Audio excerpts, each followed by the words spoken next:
हाँ, आज की वीडियो लीवर पार्ट 9 में हम बहुत सारे एनाटॉमिकल एमसीक्यू के बारे में बताएंगे। एमसीक्यू का ये पार्ट 3 है। इसमें एक कॉलम आता है, जब आप कॉम्पिटिटिव एग्जाम में बैठते हैं तो इस तरह के सवाल आपके सामने होते हैं। इसमें होता है कि फॉलोइंग स्टेटमेंट्स आर ट्रू और फॉल्स। ये नीचे जो कथन लिखे गए हैं, क्या ये सही हैं या गलत है।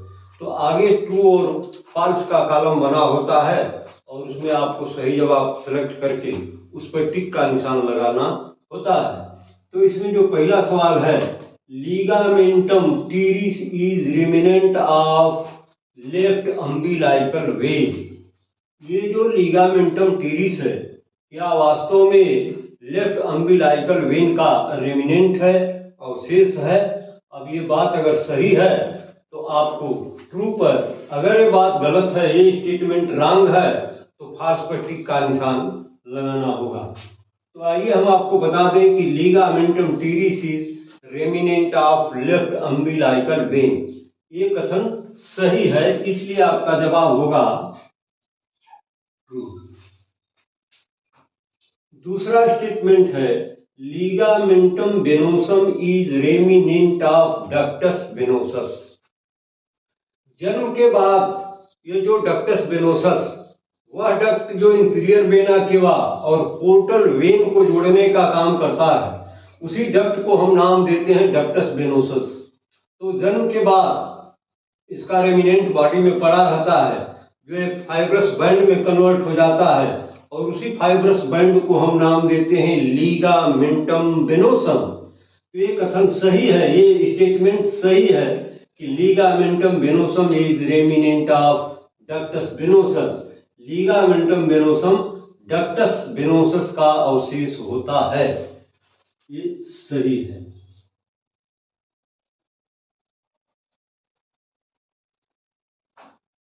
तीसरा स्टेटमेंट आपको बताया गया, पूछा गया इसमें कि falciform ligament is double fold of peritoneum. Ligamentum, ये जो फाल्सिफॉर्म लिगामेंट है, ये वही लिगामेंट है जो पेरिटोनियम की डबल फोल्ड से बनता है और लीवर को इंटीरियर और सुपीरियर साइड से एस्पेक्ट से दो भाग में, यानी राइट एंड लेफ्ट लोब में डिवाइड करने का काम करता है। तो ये जो फाल्सिफॉर्म लिगामेंट है, इसके बारे में पूछा गया कि falciform ligament is double fold of peritoneum. ये कथन सही है, इसलिए आपको टिक करना होगा ट्रू पर। अगला सवाल, question number 4, coronary ligament has 2 layers, superior and inferior. जैसा कि आपको पास्ट में ये posterior aspect of the right lobe of the liver में एक ट्रायंगुलर एरिया दिखाई गई थी, फिगर में देखिएगा तो मिलेगा, जिसका नाम था बेयर एरिया, यानी लीवर की वह एरिया जो पेरिटोनियम के द्वारा कवर्ड नहीं होती है, इसलिए उसको हम बेयर एरिया का नाम देते हैं। तो बेयर एरिया की जो सुपीरियर और इंफीरियर बाउंड्री होती है, वो इसी लिगामेंट, कोरोनरी लिगामेंट के दोनों लेयर के द्वारा लिमिटेड या बाउंड की जाती है। तो ये स्टेटमेंट भी सही है कि coronary ligament has 2 layers, superior and inferior. ये स्टेटमेंट सही है, आपको टिक का निशान ट्रू पर या फिर सत्य पर लगाना चाहिए। अगला क्वेश्चन है, question number 5, feature for ligamentum teres contains 2 layers of lesser omentum.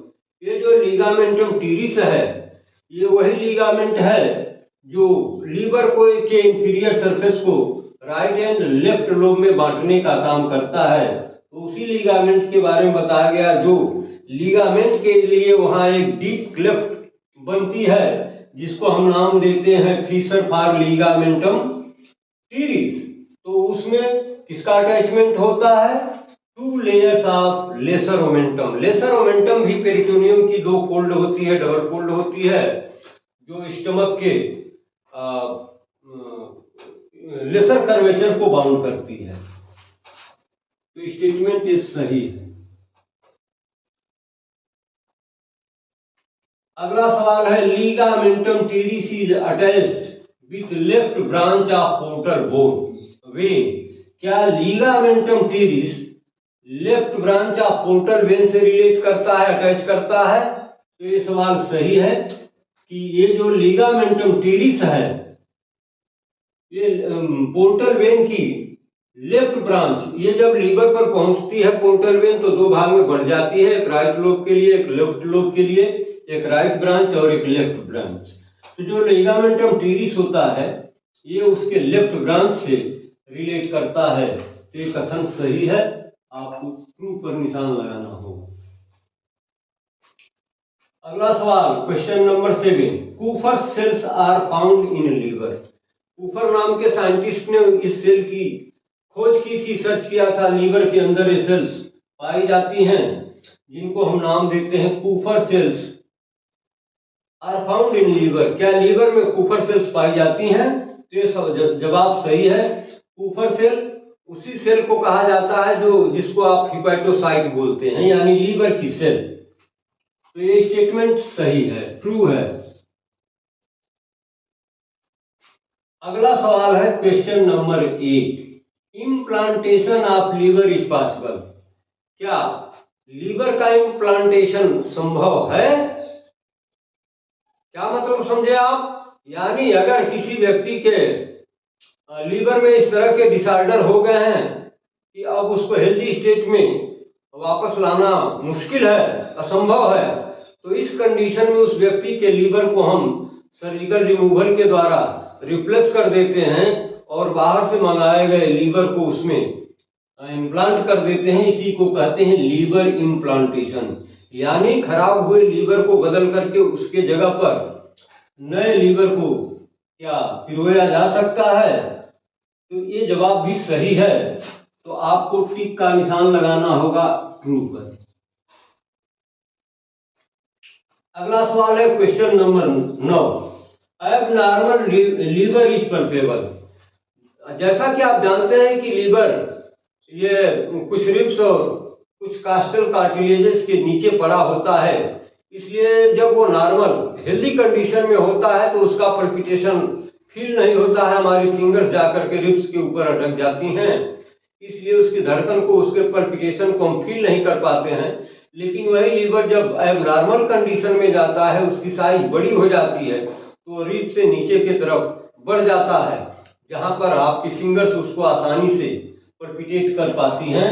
तो ये स्टेटमेंट सही है कि abnormal liver is palpable. Abnormal condition में ही लीवर के पल्पिटेशन को आप फील कर सकते हैं। तो इसका जवाब होगा ट्रू, यानी सत्य। अब क्वेश्चन नंबर 10 का नंबर है, liver receives blood through hepatic artery and portal vein. आप सुनते हैं कि लीवर को ब्लड की जरूरत होती है। ये ब्लड लीवर को कहां से मिलता है? तो इसमें दो ही स्रोत हैं। एक है हिपैटिक आर्टरी जो लीवर को लगभग 20% ऑक्सीजनेटेड ब्लड की सप्लाई करती है, और जो पोर्टल वेन है ये लगभग डीऑक्सीजनेटेड ब्लड या मिक्स्ड ब्लड कह लीजिए, ये 80% ब्लड की सप्लाई पोर्टल वेन के द्वारा होती है।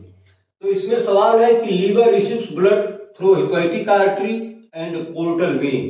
क्या ये कथन सही है या रॉन्ग है, फॉल्स है? तो आपका जवाब होगा कि ये सही है, इसलिए आपको टिक का निशान ट्रू पर या सत्य पर लगाना होगा। इसके बाद भी अभी हम एक पैकेज और लीवर पर MCQ लेकर के लीवर पार्ट 10 में आएंगे।